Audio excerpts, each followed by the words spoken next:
সাদিক কায়েম সহ তার যারা সহযোগী তাদের বিরুদ্ধে বিশ্ববিদ্যালয়ের প্রশাসনিক এবং আইনানুগ ব্যবস্থা আগামী 48 ঘন্টার মধ্যে গ্রহণ করতে হবে। ডাকসু নির্বাচনের আগে আমাদের সুনির্দিষ্ট প্রধান দাবি ছিল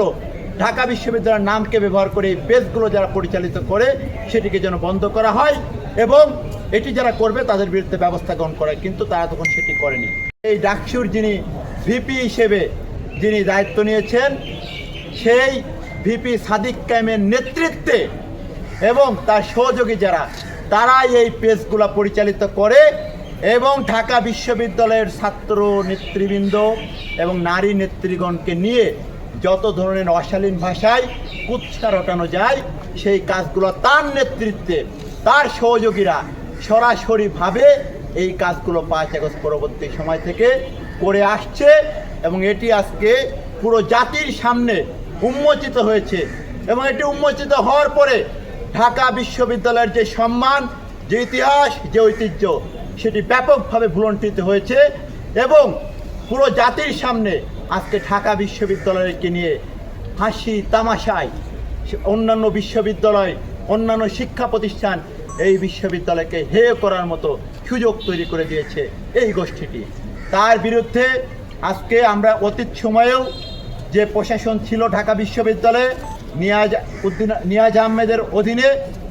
তার অধীনে যে প্রশাসন ছিল আমরা নিয়াজ স্যারের কাছেও এর আগে এসেছি, তার কাছে এই বিষয়গুলোর বিরুদ্ধে আমরা সুনির্দিষ্টভাবে লিখিতভাবে আবেদন জানিয়েছিলাম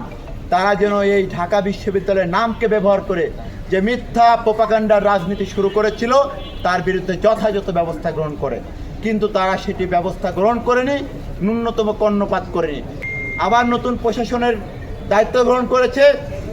আমরা দেখেছি আজকে ঢাকা বিশ্ববিদ্যালয়ে যে উত্তপ্ত পরিস্থিতি তৈরি হয়েছে শুধুমাত্র এই গোষ্ঠীটির এই ধরনের প্রোপাগান্ডামূলক মিথ্যা রাজনীতির কারণে শিক্ষা প্রতিষ্ঠানগুলো আজকে পুনরায় উত্তপ্ত হয়ে উঠেছে এবং এর পিছনে সবথেকে বড় ভূমিকা পালন করছে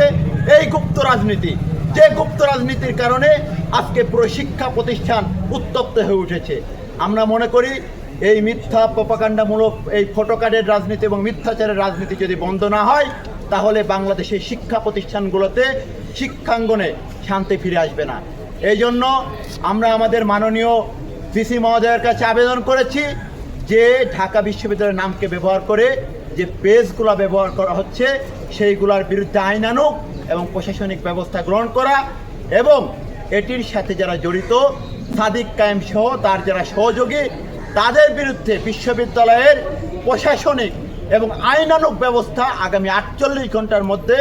গ্রহণ করতে হবে।